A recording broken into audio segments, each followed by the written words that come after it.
বলেছিলেন, ইয়া রাসূলুল্লাহ হাবিবাল্লাহ, আমার আম্মা যখন এ কথা শুনলো, আমার আম্মা বড় খুশি হয়ে আমাদের দুজনকে বুকে জড়িয়ে ধরে আদর করে চুমা দিয়ে বলেছিল, বাবা আমি মাকে সার্থক হলাম, আল্লাহ আমাকে এমন দুটো বাচ্চা দিয়েছে যে বাচ্চা দুটোকে আমি পেটে ধরেছিলাম, তারা কিনা নিজের জানের থেকেও আমার রাসূলুল্লাহকে ছোটবেলা থেকে এত ভালোবাসে। এ বাবা ছেলেরা, কিয়ামতের দিনে যদি তোমরা বদরে গিয়ে শহীদ হয়ে যাও, আমার কোনো দুঃখ থাকবে না।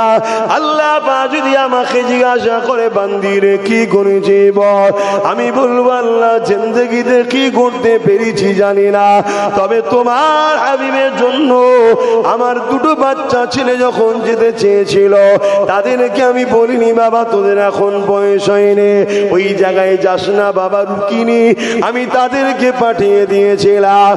আমার আম্মা জানেরা, আমি অভ্যাসের দিকে জীবনে কি করতে পেরেছি আমি জানি না। কিয়ামতের দিনে আল্লাহ যদি আমাকেও জিজ্ঞাসা করে কি করেছিস বল, আমি বলবো আল্লাহ কি করেছি, ইবাদত তো করেছি, কবুল হয়েছে কি জানি না, তবে হ্যাঁ চুচুড়ায় যখন রাজ্য সরকার তালা মেরে দিয়েছিল মসজিদ মাদ্রাসা, হে আল্লাহ তাদের প্রশাসনের ভয় না করে আমি কড়া হাতে প্রতিবাদ করে তোমার ঘরের তালা করে নামাজ আদায় করে তোমার ঘরকে আবাদ করেছিলাম।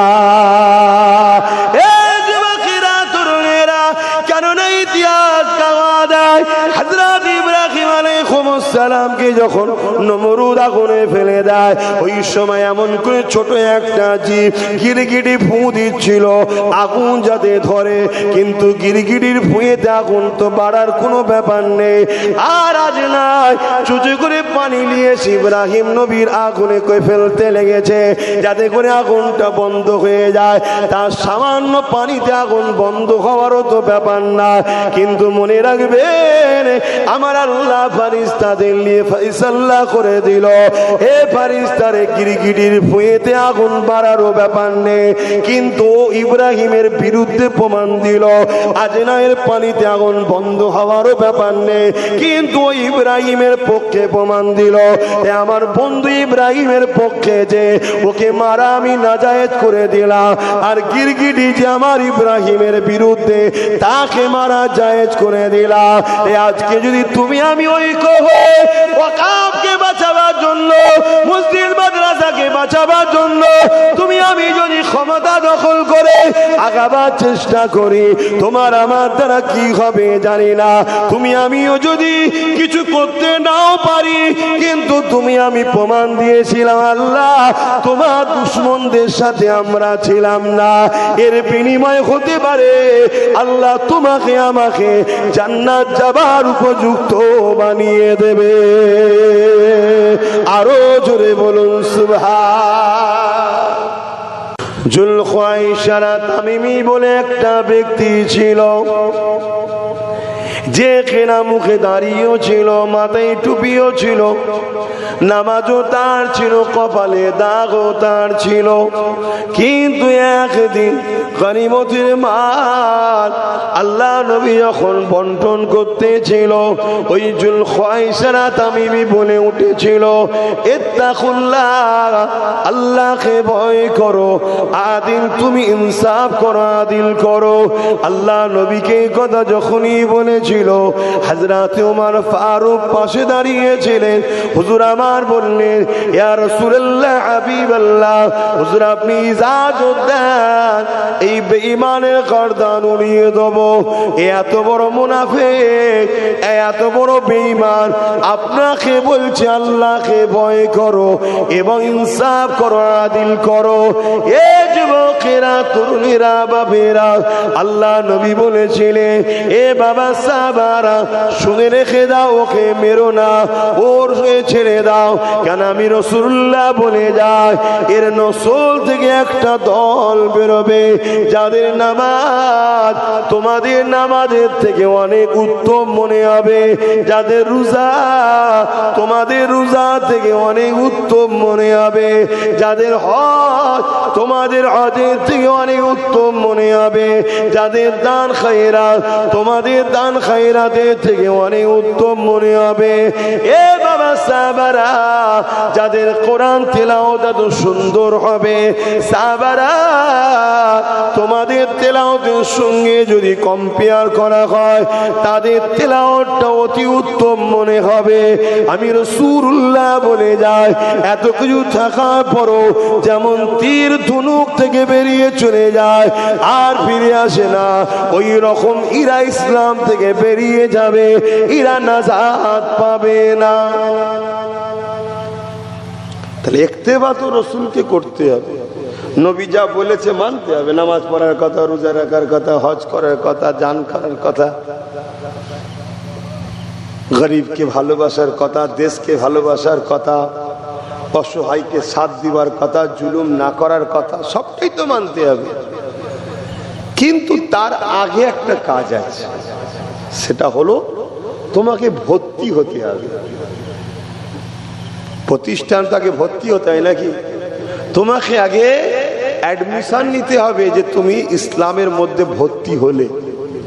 সেইটা হলো কি, অন্তর থেকে মুহাম্মদ রসুলকে রসুল জেনে জানের থেকে ভালোবেসে এই জায়গায় স্থান দেওয়ার নাম হলো ঈমান। জোরে বলুন সুবহানাল্লাহ। এইটা আগে, এইটা আগে, এইটা না রেখে তোমার যদি নামাজ থাকে, রোজা থাকে, দাড়ি থাকে, হজ থাকে, রসুল পাকের কথা অনুযায়ী তাদের নামাজ এত সুন্দর হবে সাহাবা, তোমাদের সঙ্গে তুলনা করলে তোমাদেরটা কম মনে হবে, হাকির হবে। তাদের রোজা এত সুন্দর হবে, তোমাদের সঙ্গে যদি কম্পেয়ার করা হয় তাদের রোজা তোমাদের রোজার তুলনায় বেশি মনে হবে, তোমাদেরটা কম মনে হবে। এই কথাগুলো কেন বলছি জানেন? আমাদের ছেলেগুলো হালকা বয়সে ভুল অনেক করে, কমসে কম যেন ইমানটা না লুটে নেয়। এখন পুরো বিশ্ব চাইছে আমাদের ইমানকে লুটবো। আজকে দেখুন না, এতগুলো মুসলিম দেশ, ইরান লড়াই করছে এক জালিমদের সাথে, কেউ একটা আওয়াজ তুলেছে যে আমরা ইরানের সাথে আছি? আর অথচ দেখুন ইসরায়েলের সাথে আমেরিকা আছে, আমেরিকা বা ইরানকে বোম মেরে দিল। কেন? আমাদের মধ্যে সেই ইমানি পাওয়ারটা নাই, যে পাওয়ার ওলি পীর পয়গম্বর সাহাবা হুজুরদের মধ্যে ছিল। এই ইমানের পাওয়ারটাকে আমাদের দুর্বল করা হয়েছে। খারাপ নেবেন না, বুঝাতে চাইছি। মোবাইল আপনার কাছে সবই আছে, ব্যাটারি আছে, সিম আছে, পয়সা আপডেটও আছে, সব আছে, কিন্তু আপনার মোবাইলে চার্জ নাই। ইউজ করা যাবে? তাহলে চার্জ দেওয়ার জন্য কোনো একটা জায়গায় তো আপনাকে কানেকশন করতে হবে। তা আমাদের নামাজ, রোজা, দাড়ি, টুপি, টাকা পয়সা, ধন দৌলত, ক্ষমতা, তাকবীরের আওয়াজ, গলার জোর সবই আছে, কিন্তু আমাদের সেই ইমানের চার্জটা দুর্বল হয়েছে। আর ইমানের চার্জ মদিনাওয়ালার সঙ্গে প্রেম ও আদবের সাথে হয়। জোরে বলুন সুবহানাল্লাহ। নামাজ পড়লে নেকি হয়, রোজা রাখলে নেকি হয়, হজ করলে নেকি হয়। ইমানের সঙ্গে ব্যাপার নয়। ইমান আলাদা বিষয়, আমল আলাদা বিষয়। ইমানদার যখন নামাজ পড়ে তখন আল্লাহ তাকে গিফট দেয় নেকি। ইমানদার যখন রোজা রাখে আল্লাহ তাকে নেকি দেয়। ইমানদার যখন দাঁড়িয়ে রাখে আল্লাহ বলে তুই নবীর সুন্নত রেখেছিস, যা নেকি নে। ইমানদার যখন টুপি পরে নেকি হয়, আর বেঈমান দাঁড়িয়ে রাখলে নেকি হয় না, টুপি পরলে নেকি হয় না, বেঈমান নামাজ পড়লেও নেকি হয় না, বেঈমান হজ করলেও নেকি হয় না। এখন কারোর মধ্যে যেতে পারে বেঈমান কি করে হজে যায়? ভাই, মক্কা শরীফে এমন কোন র্যাডার বা সিস্টেম সৌদি সরকার তৈরি করতে পারেনি যে বলে দেবে ঈমান নেই এর, আছে নাকি? ক্ষমতা আছে নাকি? নেই। কিন্তু হাদিস পাকের মধ্যে আছে, যখন বলিছে একটু খুলে দিই, না আপনাদের সব মনে আবার সমস্যা হতে পারে। আবার তো ছেলে ধরা চারিদিকে ঘুরে বেড়াচ্ছে না, কি করে ঈমান চুরি করা যায়। যুবক গুলোকে ধরছে, ধরে বেঈমান বানাচ্ছে, বেঈমান। আর এই বেঈমান কেন বানাচ্ছে জানেন? যেমন ইরানের উপরে হামলাটা কিসের বলেন তো? ইরানকে বলছে পারমাণবিক শক্তি তুমি করতে পারবে না। কে বলছে? আমেরিকা। আমেরিকান দাদা দাদা বলছে তোমার পারমাণবিক শক্তি করা যাবে না। ইরাকের উপরে হামলা করেছিল কেন? ওই একই কথা, তোমার কাছে নাকি পারমাণবিক শক্তি আছে। 25 বছর ধরে হামলা করে খুঁজে টুজে সেই ইরাককে তছনছ করে দিল, কিন্তু পারমাণবিক শক্তি পেল না। আফগানের সঙ্গে ওই করতে গেছিল, কিন্তু আফগান এমন পিটান পিটিয়েছে, আব্বাজান আব্বাজান বলতে বলতে পালিয়ে গেছে। কথা বুঝাচ্ছে? 20 বছর ধরে আফগানের পিছনে লেগেছিল, কিন্তু ওখানে মার খেয়ে পালিয়েছে। তো এদের লক্ষ্য হলো মুসলিম কান্ট্রির হাতে যেন পারমাণবিক শক্তি না থাকে। কেন? এই শক্তি যদি থাকে তাহলে এদেরকে চমকানো, ধমকানো, গোলাম বানানো, ভয় দেখানো সম্ভব না। ছোট ছোট ইসরায়েল কোনো দেশই নয়, অবৈধ দেশ। কথা বুঝে আসছে? মানচিত্রেই নয়। সেই ইসরায়েলের হাতে পারমাণবিক শক্তি আছে, কিন্তু সে মুসলমান না হওয়ার দরুন সে করতে পেরেছে, তার উপরে জুলুম করেনি। কিন্তু ইরান পৃথিবীর শুরু থেকেই কিন্তু একটা ইরানের ঐতিহ্য আছে। আগে নাম আলাদা ছিল ঠিকই, কিন্তু অনেক পুরাতন জিনিস।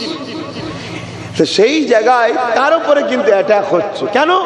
এই পাওয়ারটা থাকলে ওকে চমকানো, ধমকানো, গোলাম বানানো সম্ভব নয়। মনে রাখবেন, পারমাণবিক শক্তি মানুষ তৈরি করেছে। পারমাণবিক শক্তি যাদের কাছে আছে সেই দেশগুলো ভয় করে একটা ইমানদার মুসলমানকে। জোরে বলুন সুবহানাল্লাহ।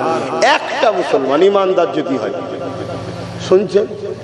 কারণ ইমানের পাওয়ার, একটা পারমাণবিক শক্তি থাকলে যদি ভয় হয়, তা যার দিলে আল্লাহ ও রসুল আছে তাহলে তাকে ভয় করবে না? করবে না। এজন্যে বড় পলিসি করে মৌলী সাহেব দিয়ে, মুফতি দিয়ে, বক্তা দিয়ে, হুজুর দিয়ে লক্ষ্য আমাদের ইমানকে লুটে নেওয়া। তার মানে পারমাণবিক শক্তি যেমন নেওয়া, আমাদের ইমানকে নিয়ে নেওয়া, যাতে করে আমরা দুর্বল হয়ে যাই, তাদের ইশারায় চলি, তাদের গোলামি করি, ভয় দেখালে ভয় খেয়ে যায়। আমরা ভয় খাচ্ছি কেন আজকে? আমরা ভয় আছি না? না বলুন। আজকে সব মুসলমান ভয় খেয়েছে না খায়? সব ভয়, সব ভীতু হয়ে আছে। কি হবে, কি হবে, কি হবে? এই ভয়টা তোমার স্থান পাচ্ছে কি করে? আমি তো বলতে পারছি না বেঈমান, কমসে কম এটা তো বলতে পারবো আমাদের ইমান দুর্বল, তাই ভয় খাচ্ছি। আর ইমান যদি শক্তিশালী থাকতো তাহলে এক মঈনুদ্দিন আজমিরি, খাজা গরিবে নওয়াজ পুরো ভারতের জালিম শাসকদের বিরুদ্ধে একা লড়াই করেছে। জোরে বলুন সুবহানাল্লাহ। কিসের জোরে?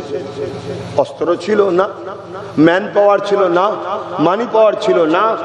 কিসের পাওয়ার? ইমানের পাওয়ার। এইগুলো তো ওরাও দেখছে যে কি করে লড়লো, কি করে পারলো। এত পুলিশ আমাদের, মিলিটারি আমাদের, সব আমাদের হাতে, তারপরও গরিবে নওয়াজকে রুখে গেল না। আরে কিসের জোরে? তাদের রিসার্চ, তারা কোটি কোটি টাকা দিয়ে উলামাদের ঘরে কিনছে। যারা 2 নম্বর উলামা বিক্রি হয়ে যাচ্ছে, তাদের ঘরে বলছে যতক্ষণ মুসলমানদের অন্তরে ঈমান আছে এ জাতকে মিটানো সম্ভব নয়। জোরে বলুন সুবহানাল্লাহ। তাই তারা টার্গেট নিয়েছে। নামাজ দিচ্ছ দাও, রোজা দিচ্ছ দাও, হজ দিচ্ছ দাও, দান খায়রাত দিচ্ছ দাও, দাড়ি টুপিলে কোনো ইখতিলাফে যেও না, সব কিছুতে চুপচাপ থাকো। কিন্তু মুহাম্মদ রাসূলুল্লাহর আদবার প্রেমটা কেড়ে নাও। কেননা একটা গাছের ডালপালা, পাতা, ফলমূল সবই রয়েছে, থাক, ওগুলো কাটতে গেলে মানুষের নজর পড়ে যাবে। এটা প্রকাশ্য, এই গাছের ডাল কাটছিস কেন না লোক বলবে, এগুলো আছে থাক, শুধু গাছের দরদি সেজে পানি দাও, কিন্তু পানিটা গরম পানি দাও, তাহলে মূলটা মারা যাবে না? যাবে না। আর মূল মারা গেলে ডালপালা সবটাই শেষ তো। অতএব মুসলমানদের মলি সাহেব, মুফতি সাহেব দরদি সেজে এদের ডালপালা কেটে নিন। আমার রোজা দাঁড়ি টুকিলে কিছু বলতে যে উনি অসুবিধা আছে, লেগে যাবে। দরদি সেজে ঢুকে যাও, ওই মূল গুড়াটা। হুজুরের আদব করা যাবে না, ইয়া রাসূলুল্লাহ বলা যাবে না, বিশ্ব নবী দিবস করা যাবে না, দরুদ শরীফ পড়তে লাগবে না, রাসূলুল্লাহ মরে গেছে শিখিয়ে দাও, রাসূল শাফাআত করতে পারবে না শিখিয়ে দাও। এক কথায় নবী পাকের সম্মান ওই জায়গাতে আঘাত করে দাও। পুরো যদি আঘাত না করতে পারো, সামান্যটুকু হলো নবীর আদব থেকে ওকে বেয়াদব তৈরি করে দাও, রাসূলুল্লাহর প্রেম থেকে সামান্যটুকু হলো সরিয়ে দাও, এতেই কাজ হয়ে যাবে। কেননা রাসূলুল্লাহ হলেন আমাদের জন্য রেড জোন। রেড জোন বোঝেন তো নাকি? যে ভাষাগুলো আপনারা বুঝবেন, মডার্ন ছেলে এখন তাই একটু বলছি। রেড জোন বোঝেন তো? একদম 0 পয়েন্ট, যেখানে গেলেই গুলি খেতে হয়, এখানে আর কোনো রাস্তা নাই। ভাই মোবাইল রাখো না, আমি তো একদম সামনে বসে আছি। আল্লাহ নবীর শানে যারা পরিমাণ যদি গোস্তাখি হয়ে যায়, আল্লাহ নবীর শানে যারা পরিমাণ যদি প্রেমের ঘাটতি হয়ে যায়, মনে রেখে দেবেন তার আর ঈমান থাকবে না।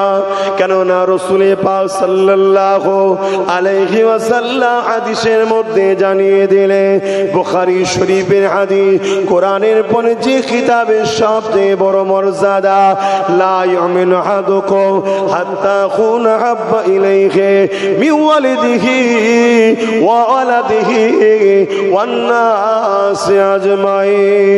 অপর হাদিস শরীফ, লা ইউমিনু আহাদুকুম হাত্তা কুনা হাব্বা ইলাইহি মিন ওয়ালিদিহি ওয়া ওয়ালাদিহি ওয়ান নাসি আজমাইন। অপর হাদিস শরীফ, সালাসুন মান কুন্না ফীহি ওয়াজাদা বিহিন্না হালাওয়াতাল ঈমান, মান কানা আল্লাহু ওয়া রাসূলুহু আহাব্বা ইলাইহি মিম্মা সিওয়াহুমা ওয়া মান আহাব্বা আবদাল্লাহ ইউহিব্বুহু ইল্লা লিল্লাহ।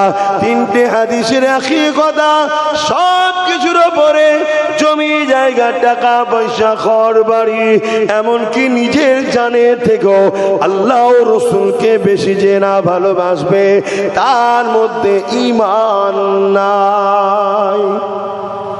পাকা ঈমান, কাঁচা ঈমান না, ঈমানই নাই। তরুণেরা, আল্লাহ নবী যখন হাদিসগুলো শোনান, ওই মজলিসেতে হযরত ওমর ফারুক ছিলেন। তিনি উঠে দাঁড়িয়ে বললেন, ইয়া রাসূলুল্লাহ, হাবিবাল্লাহ, আমি আমার মা বাপের থেকে, আমি আমার পরিবার সন্তানের থেকে, আমি দুনিয়া ধন দৌলত সব কিছু থেকে আপনাকে বেশি ভালোবাসি, ইল্লা মিন নাফসি, জানের থেকে নয়। আল্লাহ নবী বললেন, উমার, ঈমানদার হওয়া যাবে না।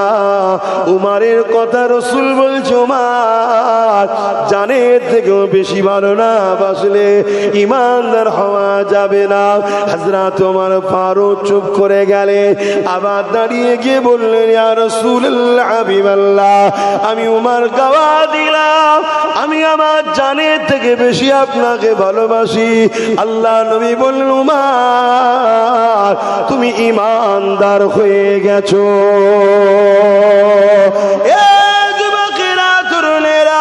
তাহলে আজ তুমি তোমাকে প্রশ্ন করো, আমার জানের থেকে রাসূল বেশি প্রিয় কিনা? আমার বাপ মা থেকে, পরিবার সন্তানের থেকে, আমার কাজ কারবারের থেকে, আমার রুজির থেকে, আমার দোকানের থেকে, আমার দুনিয়ার নেতা মন্ত্রী থেকে আমার রাসূল বেশি প্রিয় সখীরা, যদি রাসূল সব থেকে বেশি প্রিয় হয় তাহলে তুমি হলো ঈমানদার। এবারে তোমার জন্য ডিউটি হলো নামাজ পড়া, যদিও কম হয়ে যায় ডিউটি হলো রোজা রাখা, যদিও কম হয়ে যায় ডিউটি হলো হজ করা, যদিও কম হয়ে যায় ডিউটিতে যে কোনো ঘাটতি হয়ে যায় আল্লাহ পাক বড় দয়ালু, তিনি মাফ করে দেবেন, ওয়াদা করেছে। কিন্তু তুমি যদি চাকরি না পাও, ডিউটি যতই করে যাও না তোমার মাইনে হবে না, জান্নাত হবে না। যেমন দুনিয়া জমিনে কেউ যদি প্রশাসনের চাকরি না পেয়ে ডিউটি করে, মাইনে মাসে মাসে আসবে না। 26,000 চাকরিজীবী রাস্তায় হই হই করছে, মাইনে পাচ্ছে। শিক্ষক তো তারা, চাকরি না পেলে কোন রাস্তা, তাহলে আগে চাকরি পেতে হয়। তো দুনিয়াতেও যদি এই নিজাম হয়, তাহলে আল্লাহর নিজাম তো, আইন তো আরো করা। সেখানে তুমি চাকরি না পেলে মাইনে পাওয়া যাবে? হ্যাঁ, ইউনিফর্ম ঠিক আছে, জুব্বা, মুখে দাড়ি, মাথার টুপি, এগুলো ইসলামের ইউনিফর্ম, সব ঠিক আছে। ডিউটিও ঠিক আছে, 5 ওয়াক্ত নামাজ পড়ে, 1 মাস রোজা রাখে, হজ করে, শতকরা 2.5 টাকা জাকাত দেয়, মা বাপের খেদমত করে, বড়দের সম্মান, ছোটদের স্নেহ, কারো মেরে খায় না, ছেড়ে খায় না, এতিমের লাইন, এতিমকে দান করে, মসজিদ বানায়, মাদ্রাসা বানায়। এরকম একটা লোক একদিন হজ করতে গেছে, যে কাবা শরীফের সামনে একটা মাথা বাঁধবে, কি বলে, হাতেম আছে, হাতেম, কাবারই অংশ, দিয়াল দিয়ে ঘিরা, দেখবেন 1 বুক পর্যন্ত দিয়াল দিয়ে ঘিরা, ওর ভেতরে বেচারি নামাজ পড়তে গিয়ে সেজদা অবস্থায় মরে গেছে। কিন্তু নবীর প্রেম আদব নেই, জান্নাত যাবে, জাহান্নামে ঢুকবে, জীবনে বেরোবে না। আর একটা লোক নবীর প্রেম আগত অগাধ, নবীর প্রেম আদব অনেক, জানের থেকে বেশি ভালোবাসে, কিন্তু হালকা বয়সে একটু এদিক ওদিক করে ফেলে, নামাজও কখনো কাজা হয়ে যায়, রোজাও কখনো কাজা হয়ে যায়, হজও হয়তো করেছে ঠিকভাবে করতে পারে না। এই লোকটা যদিও জাহান্নামে যায় ধরা পড়ার জন্যে, আল্লাহ তাকে তওবা করে আযাব খাটিয়ে ঈমান থাকার জন্য একদিন জান্নাতে দেবেই। জোরে বলুন সুবহানাল্লাহ। আর এমনও হতে পারে আমার আল্লাহ তো বড় দয়ালু, তাই তো নাকি, ছোটখাটো দয়ালু নাকি, কত দয়ালু। একটা লোক 70 বছর আল্লাহকে ডাকেনি, অথচ আল্লাহর বিরুদ্ধে শিরক করেছিল, একটা নকল খোদা তৈরি করে তার উপাসনা করতো, সাম তার নাম ছিল। একদিন ভুল করে, ইচ্ছা করে নাই, ভুল করে আল্লাহ পাকের একটা নাম আছে সামাদ, জানেন তো নাকি, আল্লাহুস সামাদ, সূরা ইখলাস আছে না, সামাদ মানে মুখাপেক্ষী নয়, তিনি কারো মুখাপেক্ষী নয়। এই নামটা সে ডেকেছে, আল্লাহ সঙ্গে সঙ্গে ডাকের হাজিরি মানে সাড়া দিয়েছিলেন। জোরে বলুন সুবহানাল্লাহ। ফেরেশতারা বললেন, আল্লাহ ও তো আপনাকে ইচ্ছা করে ডাকে না, ও তো বেখেয়ালে ডেকেছে। আল্লাহ বলছে, বান্দা তো আমারই, ডেকেছে তো, চলো ওকে আমি হেদায়েত করে দিলাম। জোরে বলুন সুবহানাল্লাহ। আল্লাহ কত দয়ালু ভাবছেন। কিন্তু এরপরেও বলছি, ঈমান ছাড়া যদি কেউ মরে, তার কোনো রাস্তা নাই। আর যদি গুনাহ করেও হয়ে যায়, যদি মরে, ঈমান যদি থাকে, এই দোয়া হবে না এক্ষুনি। এরম জলসায় দোয়া হচ্ছে না, হয়নি? কাবায় দোয়া হচ্ছে না, হয়নি? হ্যাঁ, ওই সওয়াব কিন্তু সে কবরে পেতে থাকবে। কেন? দোয়াতে বলা হয় আল্লাহ প্রত্যেকটা মুমিন মুমিনাদের রূহ পাকে সওয়াব পৌঁছে দেন। মুমিনকে, মুমিনাকে কোরআন বলছে যে রাসূলকে জানের থেকে বেশি ভালোবাসে সে। জোরে বলুন সুবহানাল্লাহ। আর আমাদের নবী আমাদের জানের থেকেও কাছে রয়েছে। জোরে বলুন সুবহানাল্লাহ। সেই নবীর মহব্বত বাড়ান, নবীকে চেনেন। কেননা পুরো বিশ্ব জুড়ে ইসলামকে মিটাবার ষড়যন্ত্র চালাচ্ছে, পুরো বিশ্ব জুড়ে ইসলামকে মুছে দিবার একটা পরিকল্পনা চলছে। কেননা ইনসাফের নাম ইসলাম, ইনসানিয়াতের নাম ইসলাম, মনুষ্যত্বের নাম ইসলাম, খোদার্থ মানুষকে খানা দিবার নাম ইসলাম, ফিতনা বন্ধ করার নাম ইসলাম, দুর্নীতি মুক্ত সমাজ করার নাম ইসলাম, অসহায়দের সাথ দিবার নাম ইসলাম, চোর মুক্ত সমাজ সমাজ গড়ার নাম ইসলাম, নেশামুক্ত সমাজ গড়ার নাম ইসলাম, দুর্নীতি মুক্ত সমাজ গড়ার নাম ইসলাম, নারীদের ইজ্জত আবরু রক্ষা করার নাম ইসলাম, নারীদের অধিকার দিবার নাম ইসলাম, মা বাপের সেবা করার নাম ইসলাম, এক কথায় অন্যায়কে মিটিয়ে দিয়ে শান্তি সাম্য প্রতিষ্ঠিত করার নাম হলো ইসলাম।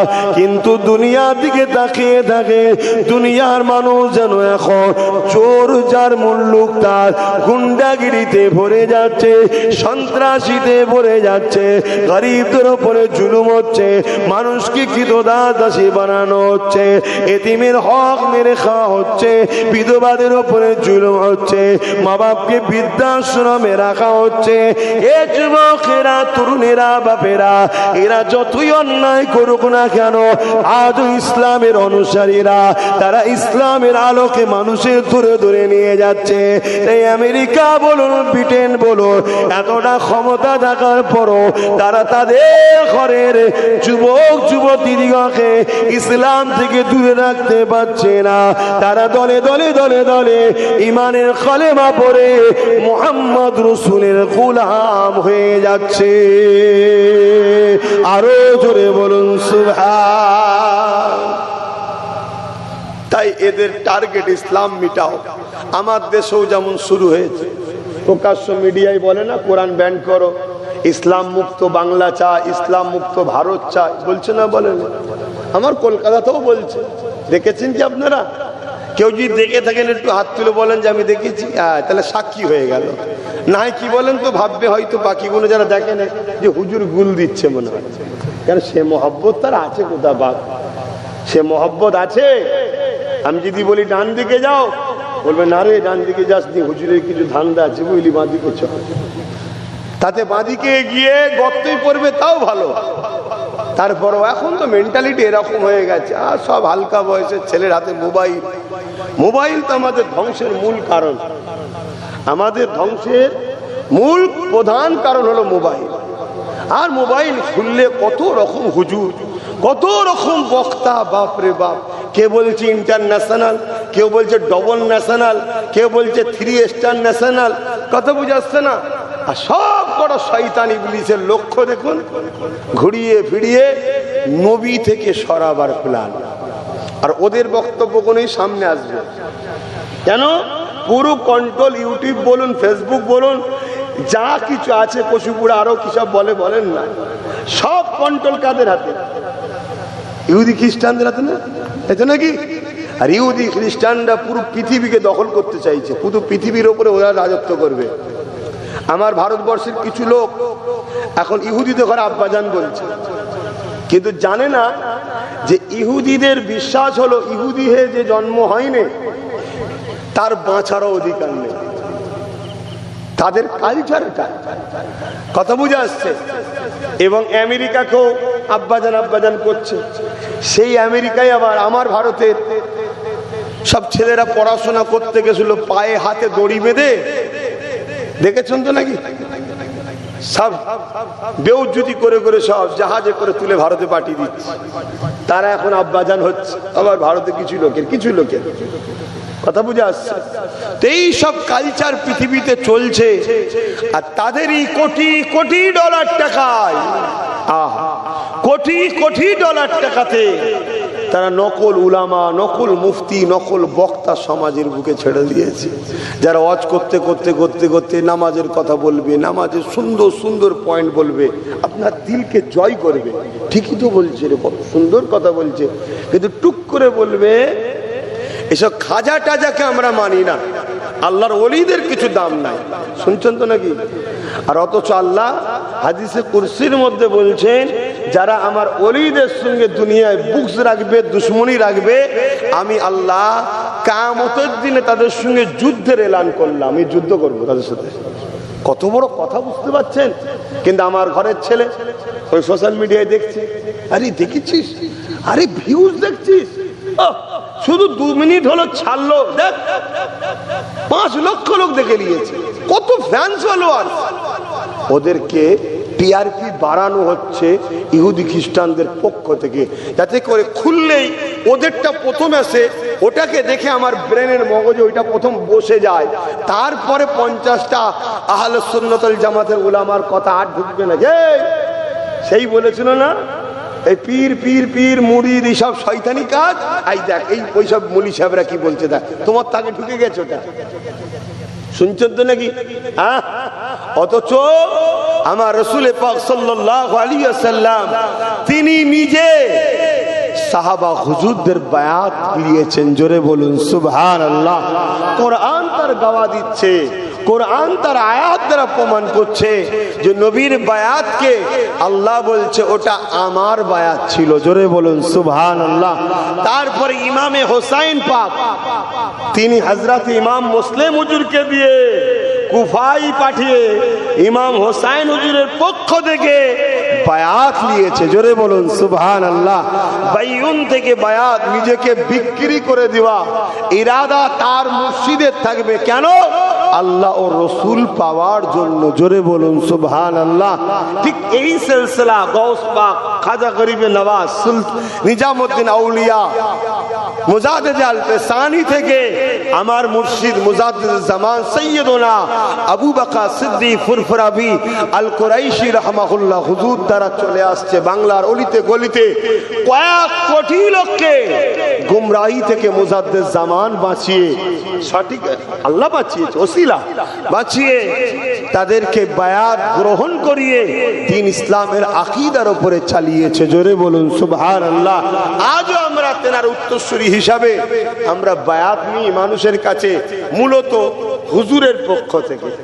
আমরা শুধু ধরে দাদা হুজুরের নৌকোই তুলে দিই, বুঝাবার জন্য বলছি, তার পক্ষ থেকে বায়াত নিই।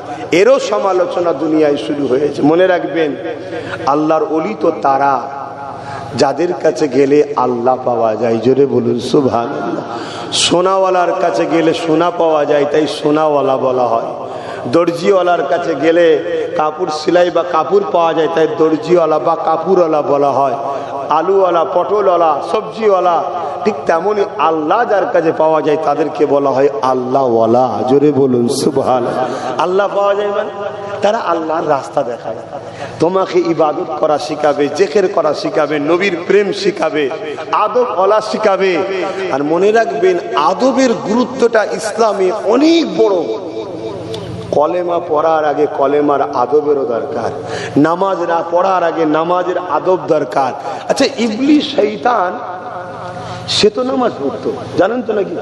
সে তো এমন কোন জায়গা নেই সেজদা করে না।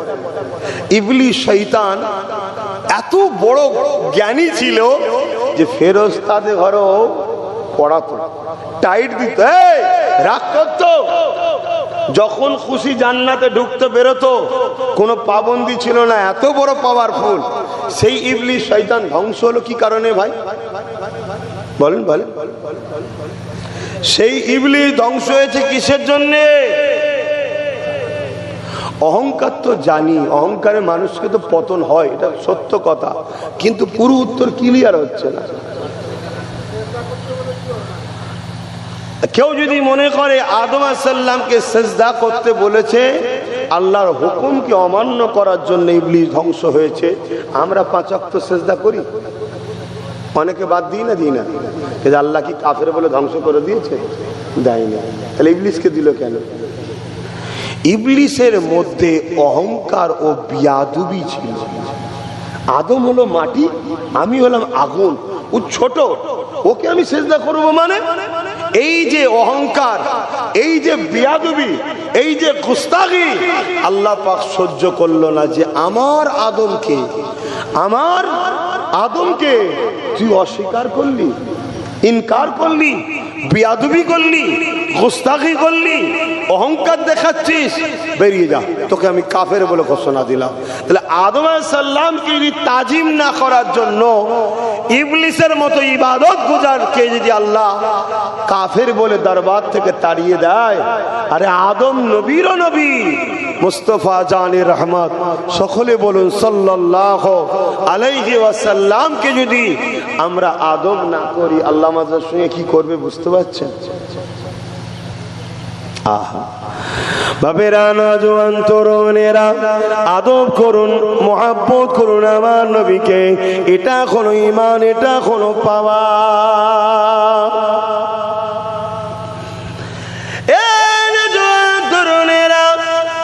বদরের ময়দানের আখিয়া সবাই জানেন। এরপর আরো একবার শুনিয়ে দিই, কেননা এমন একটা দিন আসে, আগামী দিন কোরআনের আলোচনা ব্যান্ড হয়ে যাবে, আগামী দিন মসজিদ মাদ্রাসা কোনো থাকবে না, আগামী দিন দিনের আলোচনা বন্ধ হয়ে যাবে, আগামী দিন বদরের আলোচনা আর হবে না। তাই আল্লাহ করাচ্ছে তো করিয়ে নি। এর জন্য যদি দোষী কেউ হয়, এই যে কোরআনের ওপরে আঘাত, এই যে মসজিদ মাদ্রাসার ওপরে আঘাত, এই যে দিনের ওপরে আঘাত, এর জন্য কেউ যদি বেশি দোষী হয়, আমি প্রমাণ দিয়ে বলতে পারি এর জন্য নম্বর 1 দোষী হলো মুসলিম সুরাতে মুসলমানদের মধ্যে মুনাফিক গাদ্দার যারা আছে, এরা এখন ইসলামের সবচেয়ে বড় দুশমন। এদের দুশমনির জন্য আর এমন করে প্রকাশ্য দুশমনেরা তারা সাহসটা পেয়ে যেতে লেগেছে। আসেন ফিরে যায় বদরের জমিনে। এ নবী পাকের গোলামেরা, আল্লাহ নবী যখন মক্কা থেকে হিজরত করিয়া শরীফ মদিনার জমিনে চলে গেলেন, মদিনার জমিনে গিয়ে আল্লাহ নবী সাহাবাদিওকে নিয়ে দ্বীনের প্রচার করতে লেগেছে। চারিদিক থেকে দলে দলে মানুষেরা আর মক্কার দিকে আসছে না, সব মদিনার দিকে যেতে লেগেছে। মদিনায় গিয়ে আল্লাহ নবীর হাতে হাত দিয়ে ইমানের নূরের কলেমা পড়ে ইসলামের ছায়াতলে থাকা শুরু করেছে।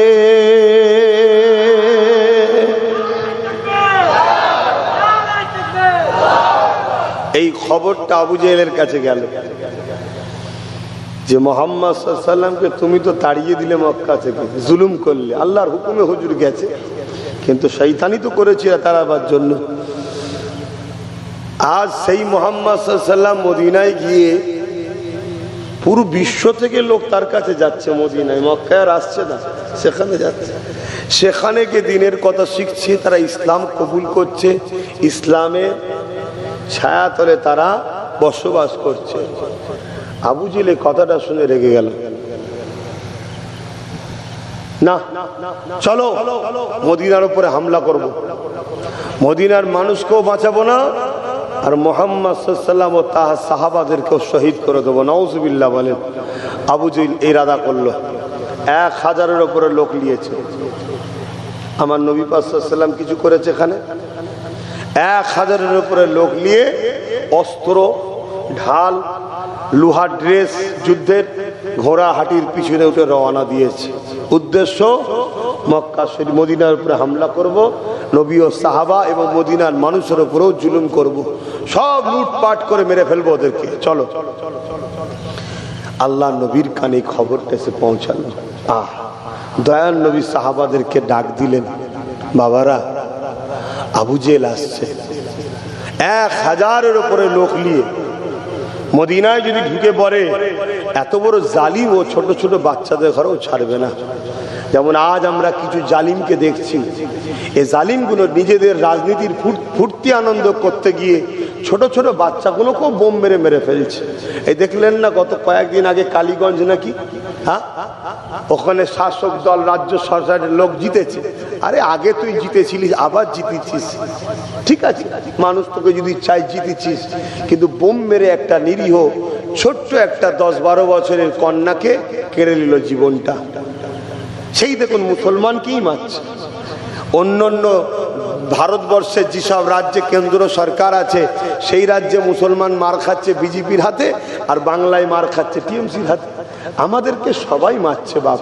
আর এর জন্য কারণ আবার বলবো, আমরা নিজেরাই, কেন আমাদের হাতে সেই পাওয়ার, সেই ঐক্য, সেই একতা নাই। তাই তো যাক, এই সময় আমার নবী পাক সাল্লাল্লাহু আলাইহি সাল্লাম সাহাবাদেরকে বললেন, চলো বাবা, যে রুখতে হবে, ওদেরকে মদিনায় ঢুকতে দেওয়া যাবে না, ওদেরকে মদিনায় ঢোকার আগে রাস্তায় আটকাবো, আটকে ওদের সঙ্গে আমরা সোলে করব, চুক্তি করব। চুক্তি, ঝগড়া নয়। যুদ্ধ নয়, চুক্তি করব যাতে শান্তিতে বসবাস উভয় করতে পারে। জোরে বলুন সুবহানাল্লাহ। ইসলাম সর্বসময় শান্তির মেসেজ দেয়, শান্তির কথা বলে, কিন্তু যখন কেউ সেই শান্তিকে লঙ্ঘন করে সন্ত্রাসী শুরু করে, আঘাত দেয়, ইসলাম তখন ডিফেন্সে নেমে যায়। আর ডিফেন্সে যতবার নেমেছে ততবারই কিন্তু সন্ত্রাসদের নাম নিশানা মিটিয়ে দিয়েছে। জোরে বলুন সুবহানাল্লাহ। আজ যেমন আমার ভারতবর্ষে একদল লোক আমাদের উপরে জুলুম করছে, আমরা কিন্তু বারবার শান্তি চাই, সোলে চাই, মীমাংসা চাই। আমরা বারবার আওয়াজ তুলছি যে সন্ত্রাসী নয়, জুলুম নয়, তোমরা তোমাদের মতো থাকো, আমরা আমাদের মতো থাকবো, দেশ সবার। কিন্তু শুনছে না, বারবার বারবার বার মারছে। একদিনে বাঁধ কিন্তু ভাঙবে, এ বাঁধ একদিন ভাঙবে। সেদিন সন্ত্রাসদের মোকাবেলায় ডিফেন্সে তো অবশ্যই নামবে মানুষ। আমি না থাকি, তুমি না থাকে, আল্লাহ যাকে নাবাবার ঠিক নাবাবে, দেখবে জালিমদের নাম নিশানা ইনশাআল্লাহ আল্লাহ মিটিয়ে দেবে। জোরে বলো সুবহানাল্লাহ, বলো ইনশাআল্লাহ। কারণ ইসলাম কখনোই সন্ত্রাসকে সুযোগ দেয়নি। শুনছেন তো নাকি? কিন্তু আজ পশ্চিমা দুনিয়া, তাদের হাতে মিডিয়া, তাদের হাতে কলম, তারা ইসলামের গায়ে কালিমা লিপ্ত করার জন্য বারবার ইসলামকেই সন্ত্রাস আখ্যা দেয়। কারণ একটা, তারা তাদের ঘরের ছেলেদের ঘরে ইসলাম থেকে দূরে রাখতে চায়, কিন্তু তারা রাখতে পারছে না। যতই আঘাত দিচ্ছে তত তাদের ঘরের ছেলেরা ইসলাম মুখী হচ্ছে। জোরে বলুন সুবহানাল্লাহ। তো ভাইয়ের আমার রাসূল পাক সাল্লাল্লাহু আলাইহি ওয়াসাল্লাম মাত্র 313 জনকে নিয়ে বেরোলেন। আর সন্ত্রাসদের সংখ্যা কত? 1000-এর উপরে। তারা আসছে যুদ্ধ করতে, তাই পুরো রেডি। আর নবী যাচ্ছে, চলো ওদেরকে বুঝিয়ে মীমাংসা করে দিই, ওরা মক্কায় ফিরে যাক, অশান্তি যাতে না করে। আমি আশা করছি ওদের ঘরে বললে শুনবে, কে তোদের মক্কায় তো আমি যাই না, কেন তোরা এখানে ডিস্টার্ব করছিস? এজন্য রাসূল 313 জনকে নিয়ে যাচ্ছে। একটা সময় বদর বলে একটা জায়গা আছে, মদিনা ও মক্কার শেষ সীমানা বর্ডার, ওইখান পর্যন্ত হুজুর পৌঁছেছে আর ওরাও এসে হাজির। আল্লাহ নবী তাদেরকে দাঁড় করালেন, দাঁড় করিয়ে তাদেরকে বুঝাচ্ছে, এ আবু জেহেল, এ উদবা, এ সাইবা, এ আবু লাহাব, এ আবু সুফিয়ান, ইত্যাদি ইত্যাদি বুঝাচ্ছে। কেন তোমরা জুলুম করতে আসছো? মদিনার মানুষ আমাকে আশ্রয় দিতে বলে মদিনার লোকের উপরও হামলা করবে? আমি মুহাম্মদ রাসূল তোমাদের কি ক্ষতি করেছি?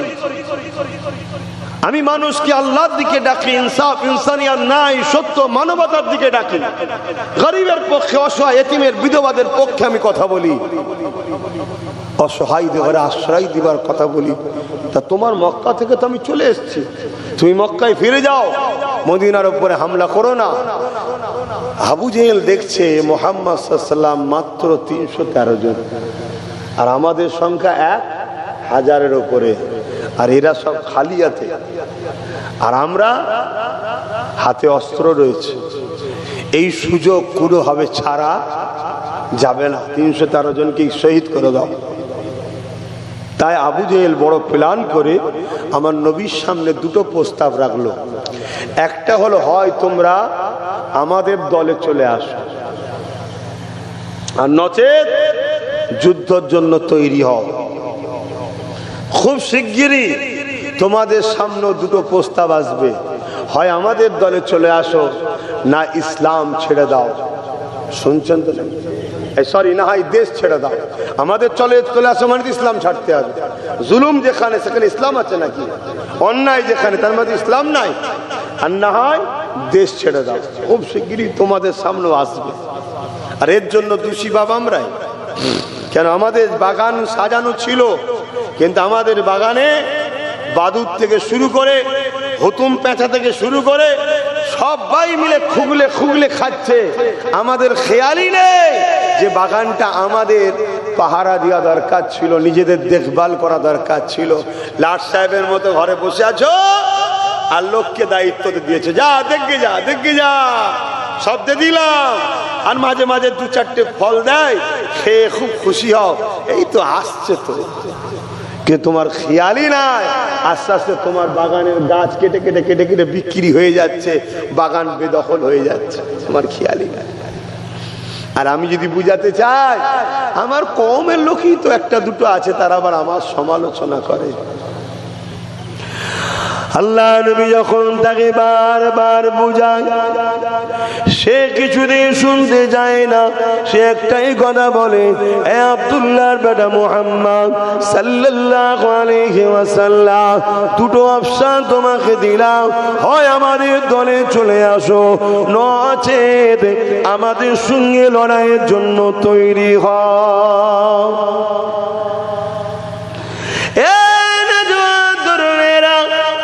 কেননা তারা দেখতে লেগেছে মাত্র সংখ্যা ওদের 313 জন, হাতগুলো খালি রয়েছে, অস্ত্র হাতে নেই। এই সুযোগে কোনো মুহূর্তে ওরা লড়াইয়ের জন্য আগাবে না, অবশ্যই তারা ভয়েতে আমাদের দিকে চলে আসবে। এটাই ছিল আবু জেহেলের চিন্তাধারা। আর যদি কোনো কারণে না আসে, আমরা তাহলে এদেরকে এই সুযোগে 313 জন যখন আমাদের রয়েছে, এদেরকে হত্যা করে দেব, এদেরকে শহীদ করে দেব। আল্লাহ নবী সাহাবাদেরকে বলতে লাগলে, এ বাবা সাহাবারা, এদেরকে তো বারবার বুঝাচ্ছি বাবা, এরা তো বুঝতে চাইনি, তোমরা কি বলছো বলো। সাহাবারা বলেছিলেন, ইয়া রাসূলুল্লাহ হাবিবাল্লাহ, যেদিন থেকে আপনার হাতে হাত দিয়ে ঈমানের কলেমা পড়ে নিয়েছি, সেদিন থেকে আমাদের বলে আর কোনো ইচ্ছা নাই। ইয়া রাসূলুল্লাহ হাবিবাল্লাহ, আপনি যা বলবেন তাতেই আমরা রাজি।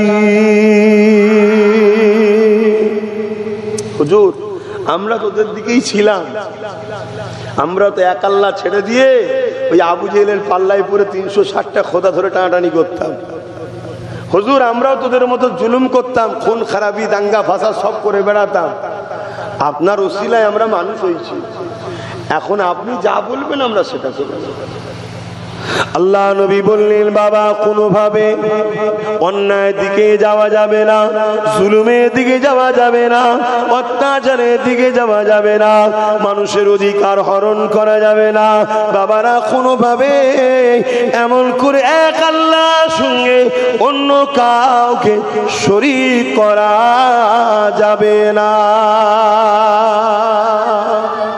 কি গো, আমাদের উপরে চাপ এলে করবেন নাকি? আল্লাহর সঙ্গে শরীক করবেন নাকি কাউকে? হ্যাঁ, চাপ যদি আসে, আল্লাহই জানে টিকে থাকতে পারবো কি।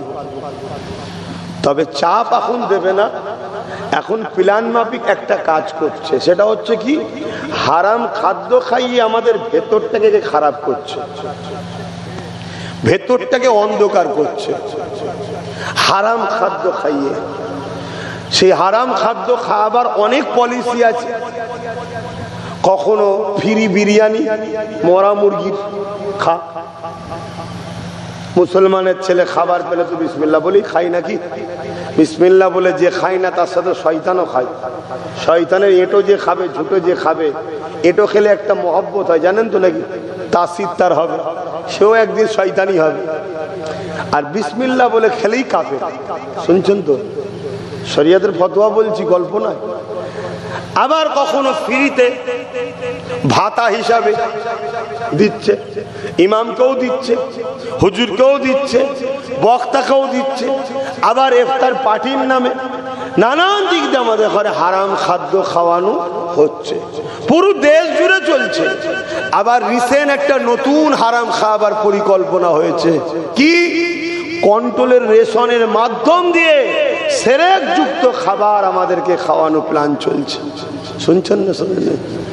এই খাবার যারা যারা খাবে সঙ্গে সঙ্গে কাফের হয়ে যাবে।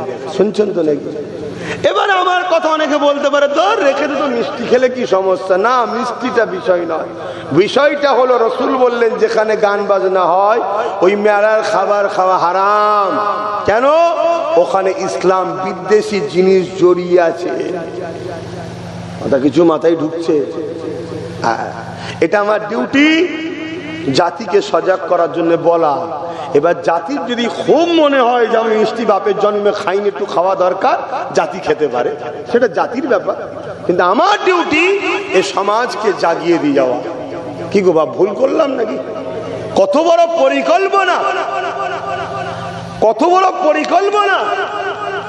রাষ্ট্রীয় ভাবে আমাদেরকে বেঈমান বানানো হচ্ছে, রাষ্ট্রীয় ভাবে আমাদেরকে ঈমান থেকে হারানো হচ্ছে, রাষ্ট্রীয় ভাবে আমার ধর্মের ভাবাবেগে আঘাত দেওয়া হচ্ছে, রাষ্ট্রীয় ভাবে আমার ইসলামে অবৈধ যেটা সেটাকে আমাদেরকে প্ল্যান মাফিক খাওয়ানো হচ্ছে। আর আমরাই তাদেরই গোলাম, তাদেরই দলদাস হয়ে এখনো তাদের হয়ে দালালি বহুত মুনাফিক মুসলমান করছে। কবে বুঝবে আল্লাহ জানে। তবে যদি বুঝে যাই তো আলহামদুলিল্লাহ, আর যদি না বোঝে, আল্লাহ পাক কোরআনে সূরা বাকারার মধ্যে বলছেন, তোমরা আমাকে ও আমার হাবিবকে ছেড়ে যাদেরকে মান্যতা দেবে আমি আল্লাহ তাদের হাতেই তোমাদেরকে খতম করব, শেষ করব। দেখছেন বাচ্চাটা কার ঘরের, কোন দলের, ওটা বড় কথা নয়। আমাদের বাচ্চা মূল্য কার হাতে? যাদেরকে আমরা জিতাই তাদের হাতেই মূল্য। খোদার মার দেখলেন? হ্যাঁ, আরো হবে। এই যে আনিস খান, কাদের হাতে মূল্য? দেখো, আবু সিদ্দিক কাদের হাতে মূল্য? এইভাবে যাদেরকে আমরা প্রাধান্য দেবো তাদের হাতেই মরবে, কিচ্ছু করার নেই বাপ। আল্লাহর নিজামকে কেউ ব্রেক করার ক্ষমতা নাই। পুরো পৃথিবী যদি একদিকেও লেগে যায়, আল্লাহর একটা আইনকে এক চুল পরিমাণও সরাতে সবাই বলছেন না, পারবে না। হাসেন বদরের ময়দানের দিকে ফিরে যায়। আল্লাহ নবী জানিয়ে দিলেন, বাবারা তোমরা প্রস্তুত নাও বাবা। প্রথম অফারটা তো মেনে নেওয়া কোনোভাবেই যেতে পারে না।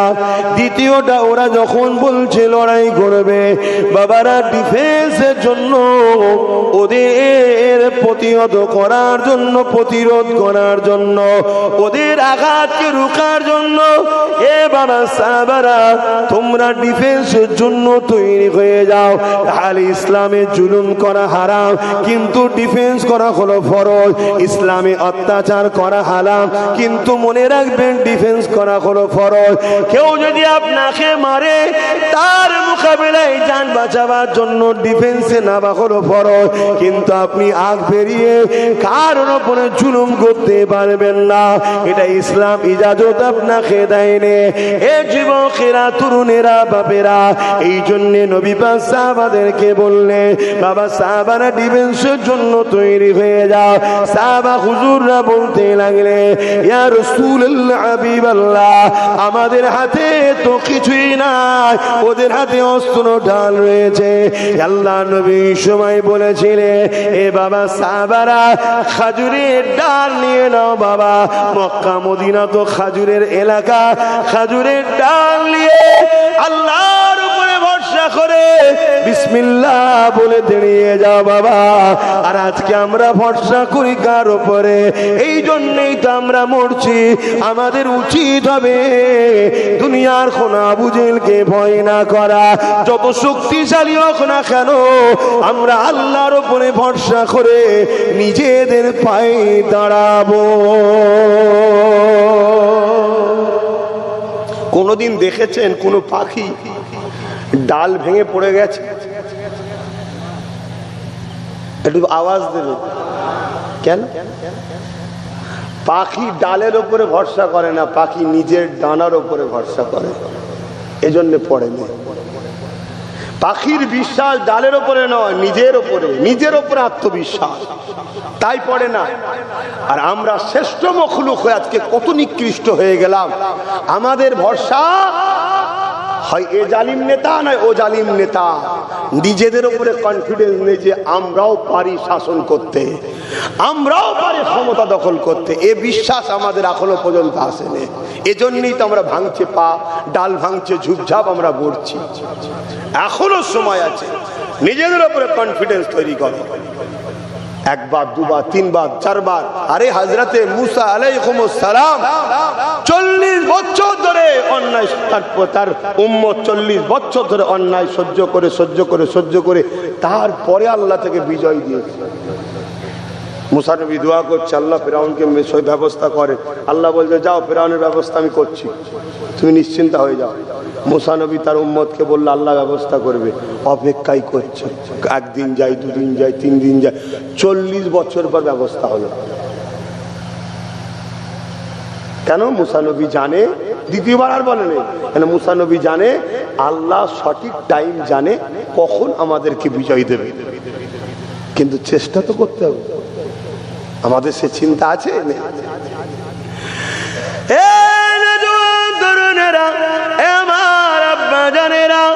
আল্লাহ নবী সাহাবাদেরকে বলে দিলেন, খাজুরের ডাল নিয়ে সাহাবা হুজুরা দাঁড়িয়ে গেল। কাতার নবী আমার ঠিক করতে লেগেছে।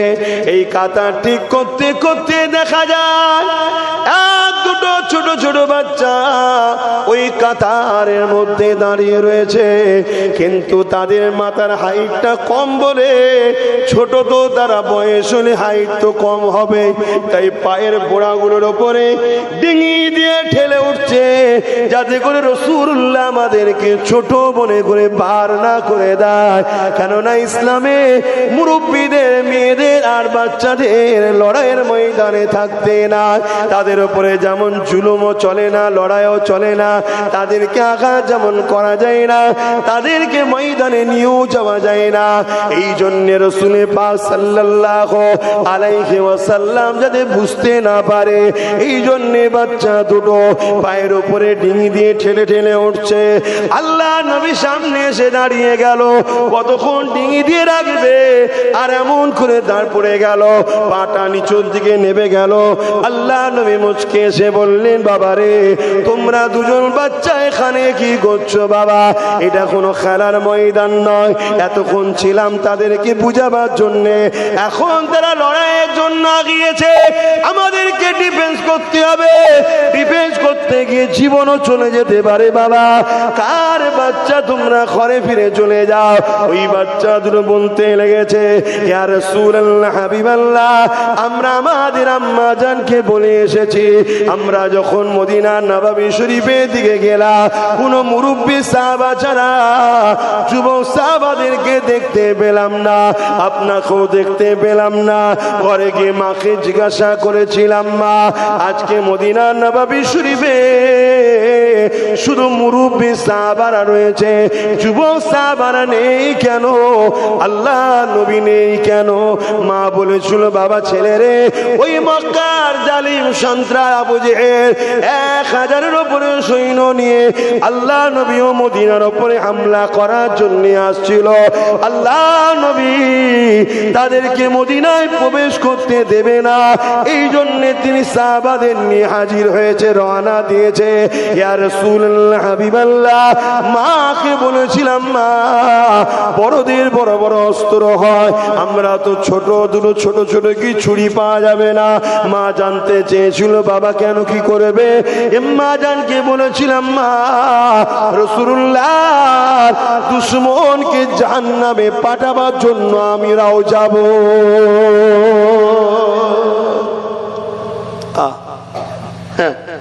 আমাদের কি হবে দশা খোদা? আমরা কি করবো আল্লাহ? ছোট ছোট বাচ্চা নবীর দুশমনের বিরুদ্ধে লড়াই করে তাদেরকে জাহান্নামে পাঠাবার জন্য তারা আগাচ্ছে, আর আমাদের ঘরে জাহান্নামে পাঠাতে হবে না, শুধু দুশমনের থেকে সরে যা, দুশমন চিৎপাত হয়ে যাবে, সেদিকেও আমাদের খেয়াল নেই। আমরা যে দুশমনকে আবার সাপোর্ট করে শক্তিশালী করছি। আমাদের এই বাংলার রাজ্য সরকার মাদ্রাসা শিক্ষকগুলো বন্ধ করছে না, করেনি? কথা বলেন, তোমার রুজি রুটিতে কি হয়েছে আমি ছাড়ো নাই, ও না ইখতিলাফে যাচ্ছি, ধর্মসভা তো ধর্মীয় ব্যাপারই আলোচনা করছি, মাদ্রাসা ধর্মের জিনিস তো নাকি? মাদ্রাসার শিক্ষকগুলো বন্ধ করে দিয়েছে কেন? আমার টাইটেল মাদ্রাসায় 14টা শিক্ষক নেই, সীতাপুরে 11টা নেই, এভাবে বাংলায় 10,000 পদ খালি, যেখানে চাকরি পেলে 10,000 মাদ্রাসার আলেম উলামা চাকরি পেত, মুসলিম ছেলে চাকরি পেত। কেন? যাতে করে মাদ্রাসার শিক্ষাটা ধ্বংস হয়ে যায়। তাহলে বিজেপি শাসিত রাজ্য মাদ্রাসাকে শেষ করছে, এই রাজ্য সরকারও মাদ্রাসাকে। দুটোর মধ্যে পার্থক্য কোথায়? এরা দুজন একজনেরই প্রোডাক্ট নাগপুরের, এরা দুজন একজনেরই প্রোডাক্ট নাগপুরের। কেউ এসে প্রচার করছে ডাইরেক্ট কড়া ভাষায়, লিবি লে না লিবি জোনালে, আবার কেউ বলছে কিনতে হবে না, একটু চেকেই দেখ না, নরম ভাবে প্রচার করছে। লক্ষ্য দুজনেরই নাগপুরের প্রোডাক্টকে বিক্রি করা।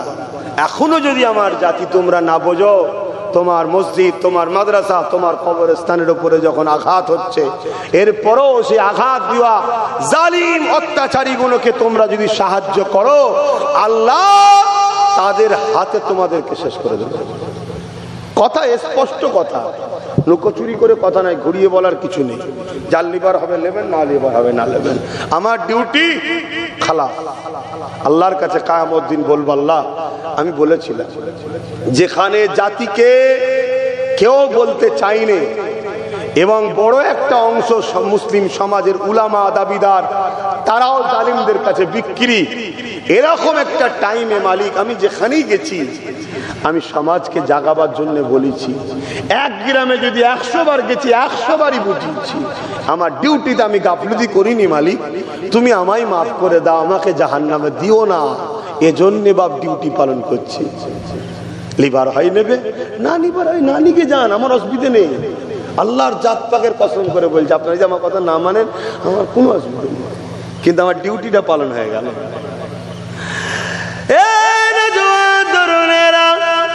ওই সময় বাচ্চা দুটো বলেছিলেন, ইয়া রাসূলুল্লাহ হাবিবাল্লাহ, আমার আম্মা যখন এই কথা শুনলো, আমার আম্মা বড় খুশি হয়ে আমাদের দুজনকে বুকে জড়িয়ে ধরে আদর করে চুমা দিয়ে বলেছিল, বাবা আমি মাকে স্বার্থ খোলাম, আল্লাহ আমাকে এমন দুটো বাচ্চা দিয়েছে, যে বাচ্চা দুটোকে আমি পেটে ধরেছিলাম তারা কিনা নিজের জানের থেকেও আমার রাসূলুল্লাহকে ছোটবেলা থেকে এত ভালোবাসে। এ বাবা ছেলেরা, কিয়ামতের দিনে যদি তোমরা বদরে গিয়ে শহীদ হয়ে যাও আমার কোনো দুঃখ থাকবে না। আল্লাহ পাক যদি আমাকে জিজ্ঞাসা করে বান্দিরে কি করেছি বল, আমি বলবো আল্লাহ জিন্দেগিতে কি করতে পেরেছি জানি না, তবে তোমার হাবিবের জন্য আমার দুটো বাচ্চা ছেলে যখন যেতে চেয়েছিল তাদেরকে আমি বলিনি বাবা তোদের এখন বয়স হয়নি, ওই জায়গায় যাস না বাবা, রুকিনি, আমি তাদেরকে পাঠিয়ে দিয়েছিলাম। আমার আম্মা জানেরা, আমি অভ্যাসের দিকে জীবনে কি করতে পেরেছি আমি জানি না।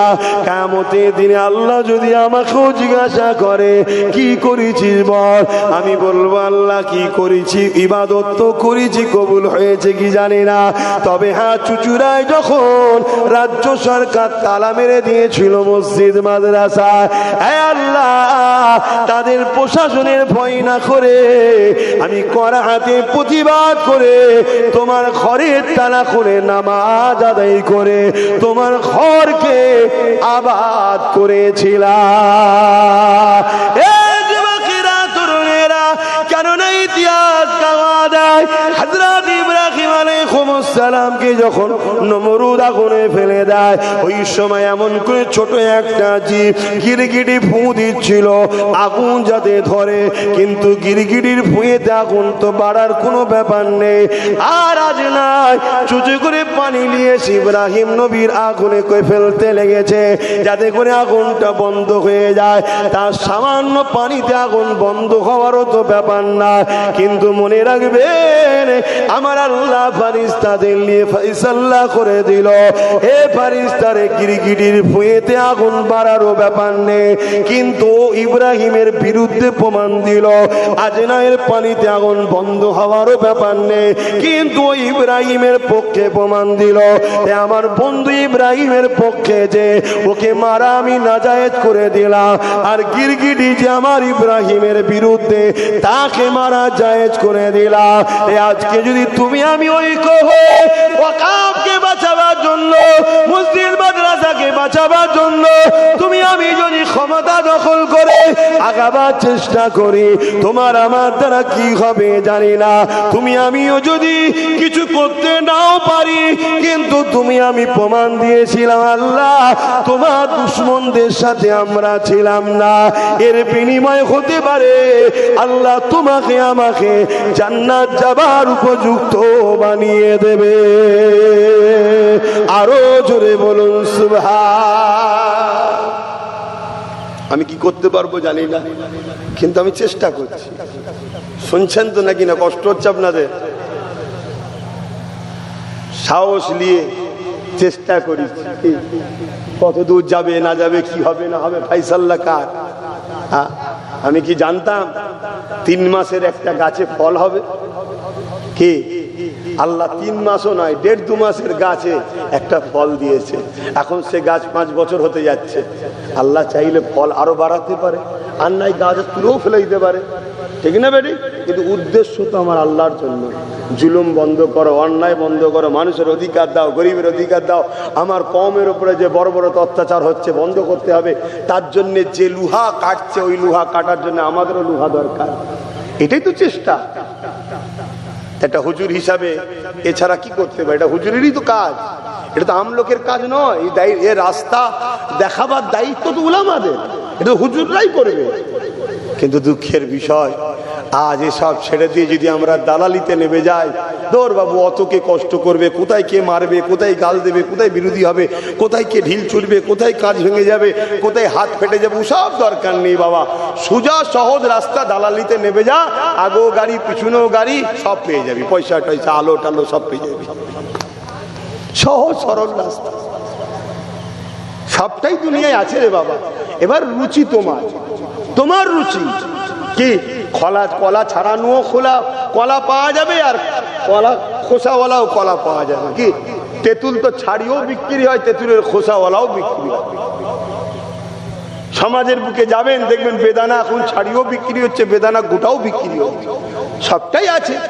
কি রুচি যার যেটা সেটা নেবে, কি করা যাবে? হক না হক দুটোই তো থাকবে দুনিয়ায় কিয়ামতের দিন।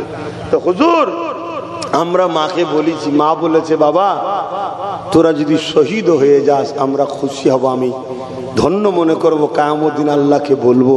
তো হুজুর আপনি আমাদেরকে পাঠাবেন না?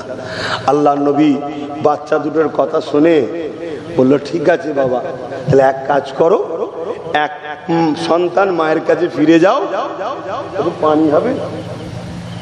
ওই কোথায় গেল আমার ছেলেটা, কোথায়? ও আচ্ছা ঠিক। এক সন্তান মায়ের কাছে ফিরে যাও, আর এক সন্তান বড় যে সে তুমি মাঠে থাকো, ছোট তুমি মায়ের কাছে ফিরে যাও। ঢালা ছিল খুব গরম তো নাকি? দরুদ শরীফ আল্লাহুম্মা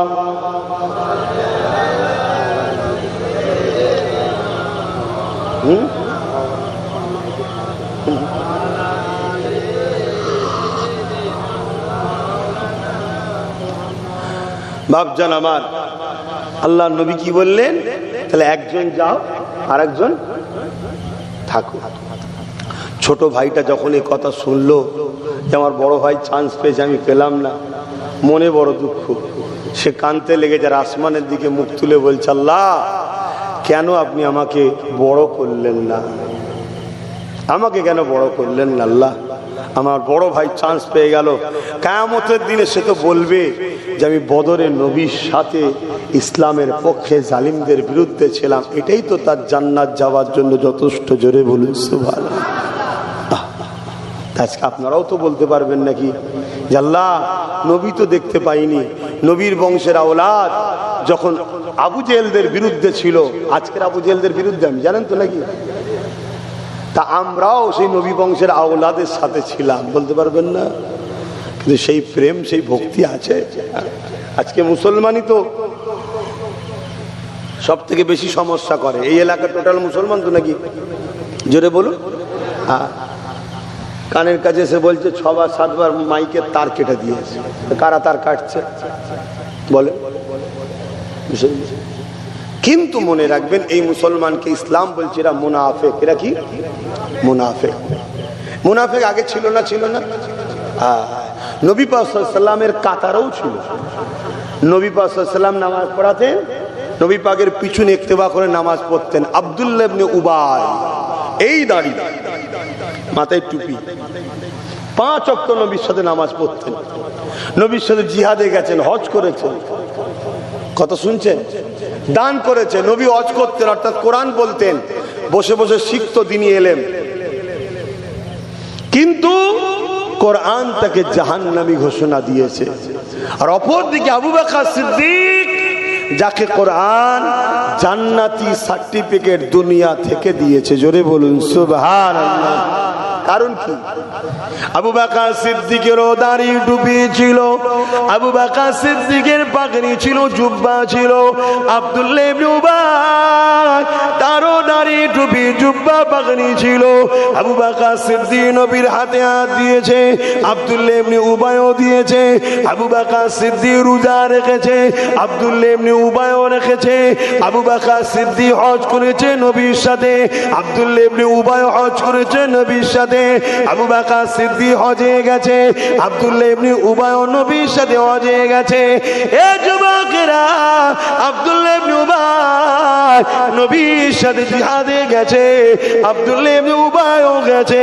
কিন্তু মনে রাখবে, একজন জাহান্নামী আর একজন জান্নাতি। কারণ কি? হযরত আবু বকর সিদ্দিক বলল, আব্দুল্লাহ ইবনে উবাইয়ের যা ছিল আমি আবু বকরের তাই রয়েছে। ওর দাড়ি টুপি নামাজ রোজা হজ যাকাত যা ছিল ওটা আমারও রয়েছে। কিন্তু আমি আবু বকর, আমার মধ্যে যা আছে ওর মধ্যে তা নাই। কি আপনার মধ্যে রয়েছে ওর মধ্যে নাই? হযরত আবু বকর সিদ্দিক বলল, ওর দেখানো ইবাদত ছিল, আর আমার দিলে আল্লাহ ও নবীর প্রেম ও আদব রয়েছে, যেটা অন্যায়। আপনার সামনে দুটো জিনিস, একজনের সঙ্গে আপনি ব্যবসা করেন, হঠাৎ করে একদিন সে আপনার মসজিদ ভাঙছে। এখন আপনার কাছে সেই ব্যবসায়ী লোকটা আগে না মসজিদ আগে? তাহলে ইমানদার। তার আগে পর্যন্ত সে অমুসলিম হোক, ব্যবসা করা যায় তো, কে বলেছে চলবে না? আপনি একজনের সঙ্গে দল করছেন, রাজনীতি, ভোট দেন আর কন, তার দল আপনার ভালো লাগে, তার সাথে উঠা বসা করেন, চলবে, সব করে কেন করবেন না? দেশে তো করতে হবে। কিন্তু একদিন আপনার নেতা আলেমের বিরুদ্ধে, ইসলামের বিরুদ্ধে, মসজিদ মাদ্রাসার বিরুদ্ধে চলে গেছে। এবার আপনার পরীক্ষা শুরু হলো। এখন আপনার কাছে ওই বেঈমান নেতা, মসজিদের দুশমনটা আগে না তোমার কাছে তোমার মসজিদটা আগে? এটা হলো পরীক্ষা।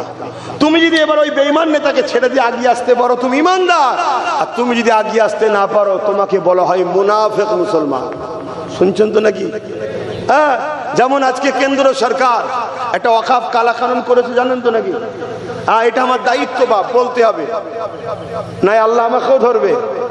ওয়াকফ কালা কানুন তৈরি করেছে, রাজনীতির পাওয়ার, সংখ্যাগরিষ্ঠতার জোরে সে আইন তৈরি করছে। মুসলমানদের মসজিদ মাদ্রাসা কবরস্থান ঈদগাহ খানকা সব দখল করে নেবে, এই পরিকল্পনা সে করতে শুরু করেছে। আজকে বলুন, আমি মুসলমান, আল্লাহ নবী বলছে অন্যায় দেখলে হাত দিয়ে রোখো। অন্যায় দেখলে বলুন বলুন বলুন, হাতে যদি ক্ষমতা না থাকে মুখ দিয়ে প্রতিবাদ করো, মুখে যদি ক্ষমতা না থাকে অন্যায়কে ঘৃণা করে সরে যাও। এবার আমরা উলামা মানুষ, দাদা পীরের আওলাদ, আমরা যদি বলি ঘৃণা করে সরে যাও, তাহলে আম মানুষ কি করবে? আম মানুষের তার অপশনই নেই। কি তাহলে আমাদেরকে তো কমসে কম প্রতিবাদ করতে হবে, হাতে নয় জোর নেই, আমাদের প্রতিবাদ তো করতে হবে। কেন্দ্র সরকার যে কাজটা করলো এটা অন্যায় না নেয়? তাহলে এর প্রথম নম্বর হাত দিয়ে প্রতিবাদ, হাতে আমাদের নেই, আপনাদের আছে? নেই। দ্বিতীয় নম্বর অপশন কি? মুখে প্রতিবাদ করা। আপনারা যদি মুখে প্রতিবাদ করতে নাও পারেন, আমরা আলেম উলামা ইমাম পীর মাশায়েখ, আমাদের ক্ষমতা আছে না নাই? এই তো মাইক পেয়েছি, তাহলে প্রতিবাদ করতে হবে, কি দরকার আছে না নাই? আর তৃতীয় নম্বর, আপনারা যদি প্রতিবাদে সাপোর্ট করেন, প্রতিবাদকে ভিড় করেন, প্রতিবাদকে উৎসাহিত করে, তার মানে আপনারাও প্রতিবাদে শামিল হলেন। জোরে বলুন সুবহানাল্লাহ। যদি এর পরও না পারে, তাহলে কি করতে হবে? অন্তর থেকে কেন্দ্র সরকারের এই বিচারিতা, এই সংবিধান বিরোধী কালা কানুনকে বিরোধী করতে হবে, তাদের এই কর্মকাণ্ডকে বিরোধী করতে হবে, নচেত ঈমান। জোরে বলবেন তো। রাসূল বলছে থাকবে না, আমি আমার বাপ বলেনি, নবী বলছে থাকবে না। শুনছে? আর এই যে কথা বললাম, সমাজের বুকে যারা ইসলামের দুশমন, তারা অনেক আলেম উলামা তারা তৈরি করে ছেড়েছে। কি জন্য ছেড়েছে? যাতে করে এরকম হক কথা বললে নিরীহ মুসলমান যাতে ভয় খেয়ে যায়, ঈমান থাকবে না, চলাই রে, ওই সকল উলামা তখন সামনে আসবে, সে বলবে না না ওটা অন্য ব্যাপার, ঈমানের ক্ষেত্রে থাকবে। তাহলে আমাদের যারা অনুসারী তারা নয় আমাদের কথা মানবে না, মানবে। যারা আমাদের অনুসারী নয় তারা কি বলবে? আমাদের মৌলী সাহেব বলেছে ঈমান থাকবে রে।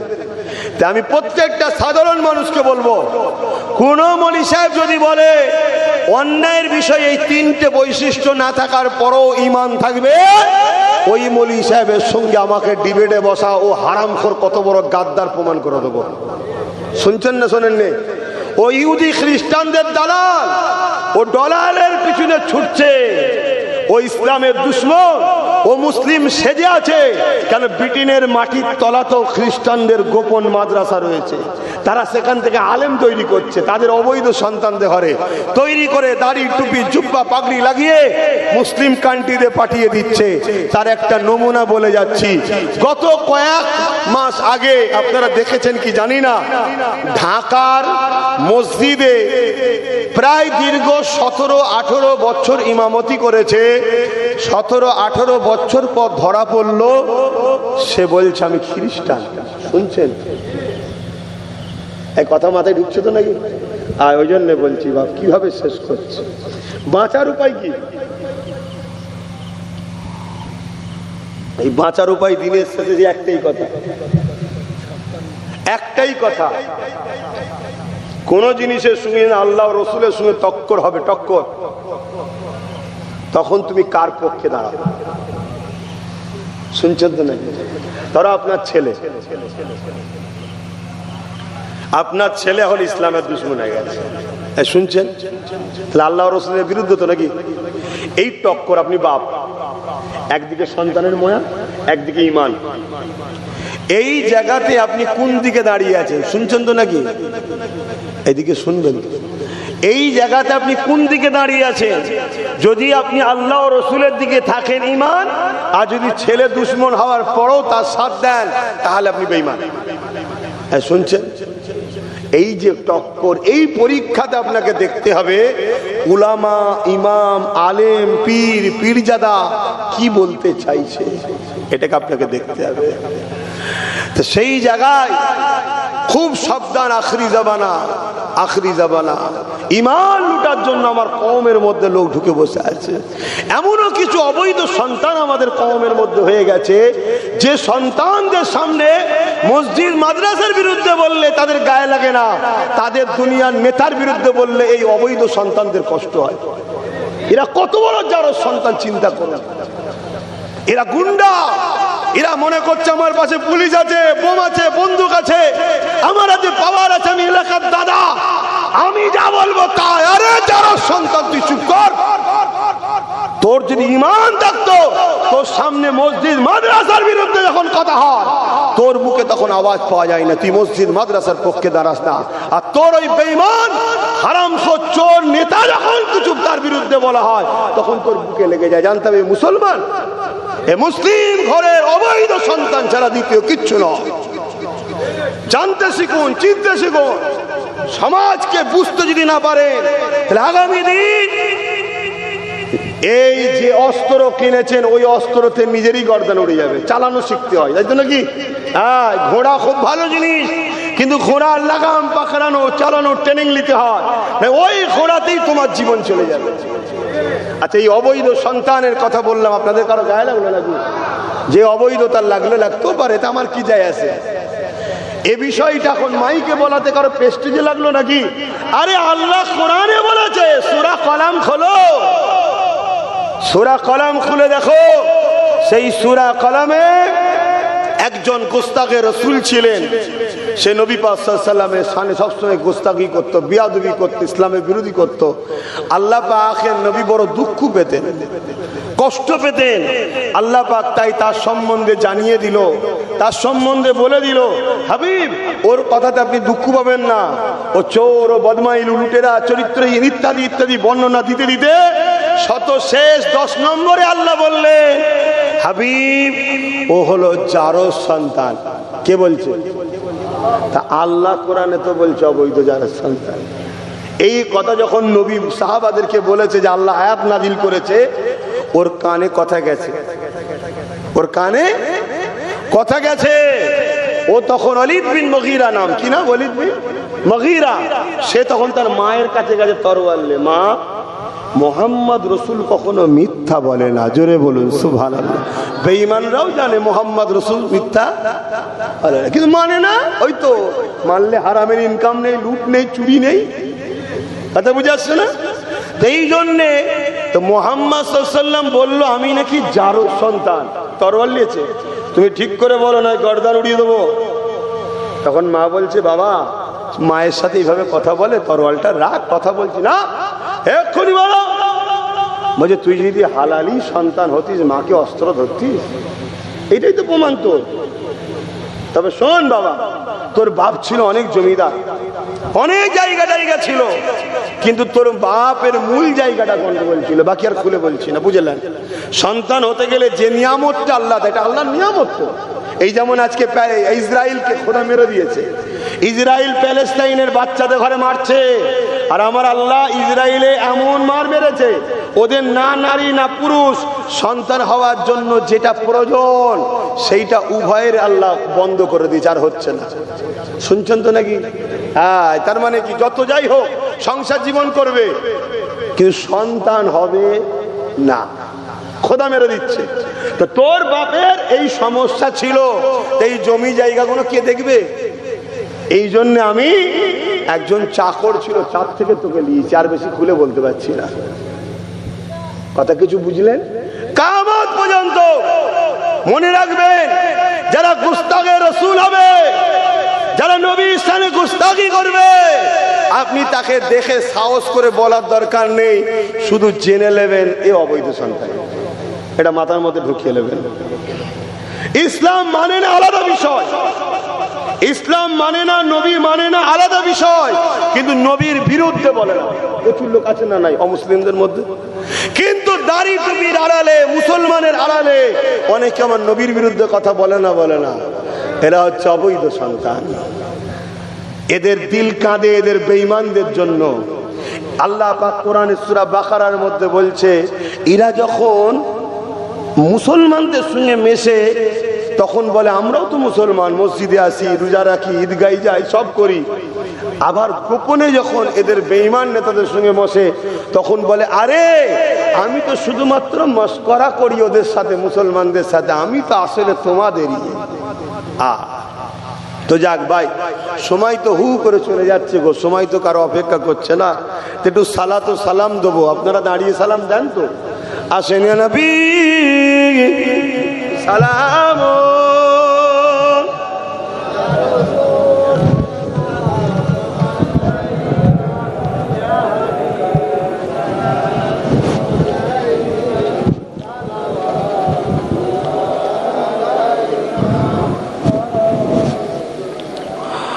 طلع البدر علينا من شنيعة الوداع